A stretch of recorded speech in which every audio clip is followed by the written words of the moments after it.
नमस्कार सर्वांना. आपण सर्वजण आज आपल्या धीरज कुमार पाटील यूट्यूब चॅनलमध्ये आणि आम्ही एक भारतीय मराठी माणूस, आपला जीवाभावाचा माणूस. तर लक्षात घ्या, छोट्या छोट्या गोष्टींबद्दल होणारे काही विचार, त्याच्यामुळे होणारं नुकसान कसं असतं.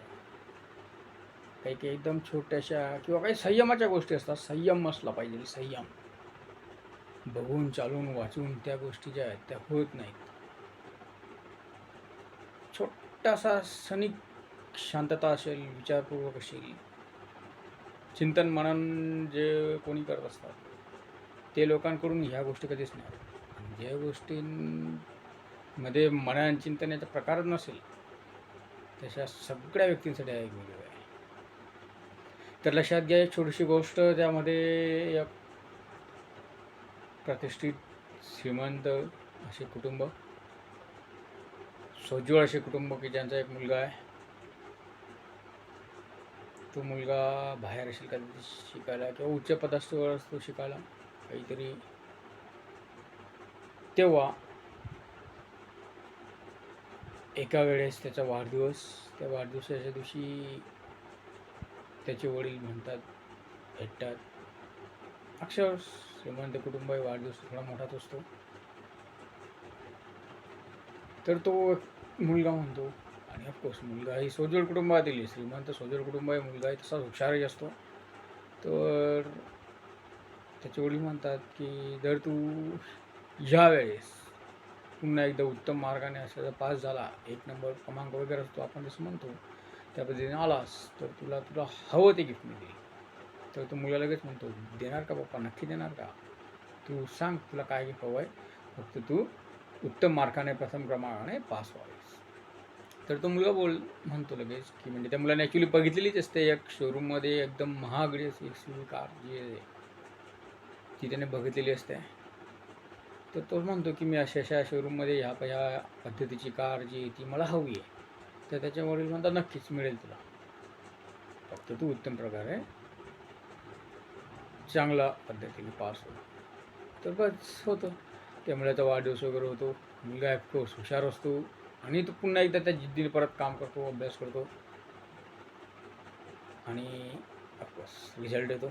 रिझल्ट लागल्यावर मुलाला पैकीच्या पैकी मार्क्स उत्तम पद्धतीने तो पास झालेला असतो.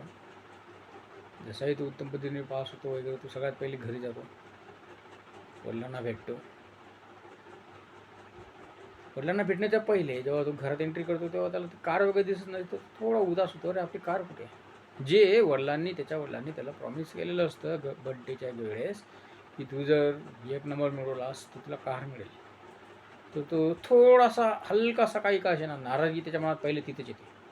त्याच्या मनात असा विचार येत नाही की कदाचित कार आपल्या शोरूममध्येच असेल, कदाचित वडील आणि आपण दोघं मिळून ती कार घ्यायला जाणार असू, असं काही असेल.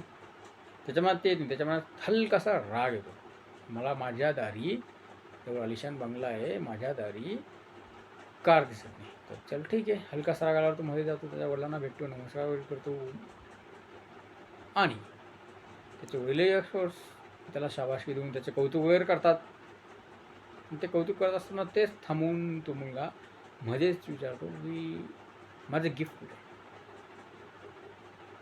तर त्याचे वडील म्हणतात, अरे बाळ श्राप करा, तुझं गिफ्ट देतो. लगेच त्याचे वडील तिथंच टेबलवर असलेलं एक सुंदर अशी गिफ्ट आले.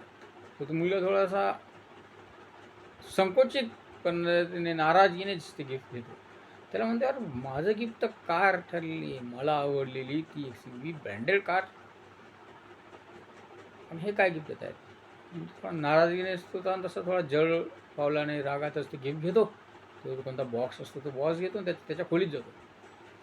त्याच्या खोलीत गेल्यावर मात्र त्याला खूप राग आलेला असतो. त्या गिफ्टकडे बघतही नाही, काही नाही, तसं तो पोड देतो आणि रागात निघून जातो खूप खूप दूर.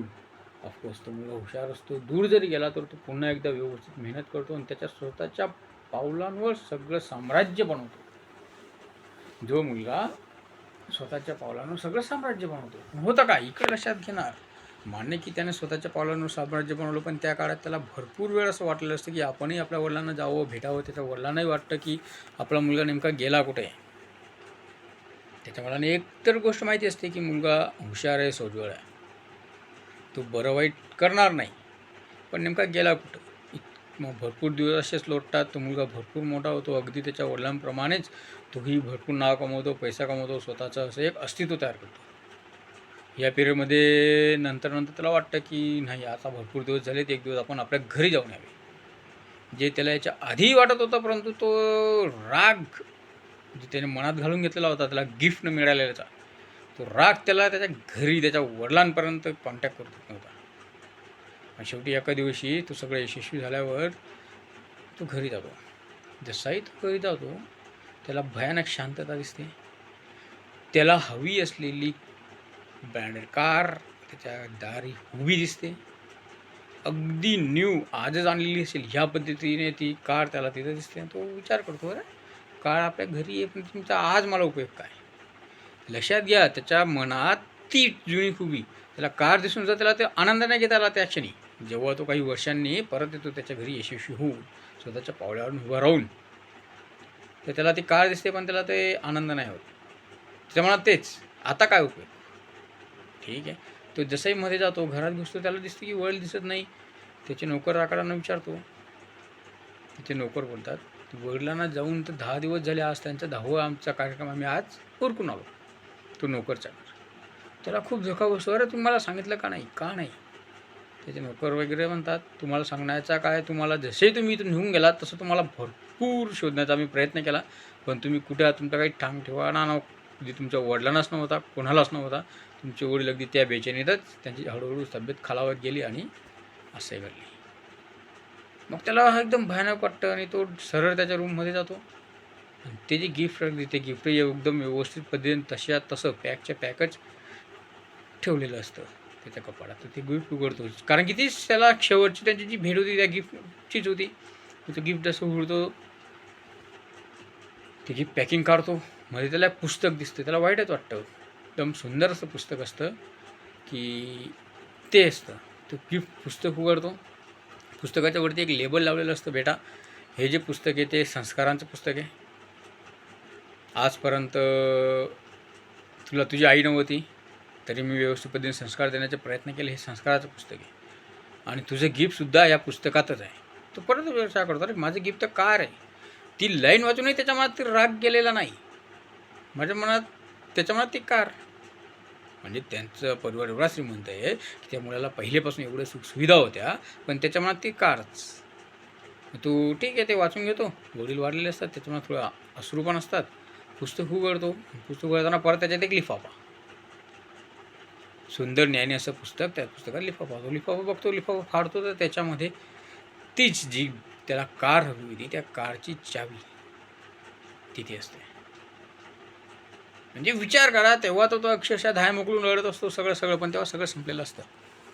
तर सांगण्याचे एकाचे थोडासा संयम ठेवला असता तर, अरे बापच होता ना तो वडील, त्याने काहीतरी गिफ्ट दिलं. अरे उलटून त्या व्यक्तीने त्याच्या मुलासाठी उत्तम अशा पद्धतीची कार तर दिलीच, परंतु नुसती कार देऊन त्याला एका प्रकारचं बाह्य रूपात न टाकता, बाह्य वर्गामध्ये न टाकता, हा जो समाज आहे त्याच्यात न टाकता पुस्तकही दिलं की त्याच्यात काहीतरी जे गुण आहेत, सोजवळ तो होताच, परंतु ते तसेच राहावेत. ह्या पद्धतीने ते पुस्तकानं बघायला तर होतं. वडिलांनी दिलेलं गिफ्ट जर तुम्ही बघू शकत नसणार, थोडा संयम तुमच्या मनातला काही गोष्टी ज्या आहेत त्या किंतु परंतु म्हणून ज्या पद्धतीने घुसतात तशा नका घुसू. थोडंसं मार्मिकता ठेवा, मन चंचल नका ठेवा.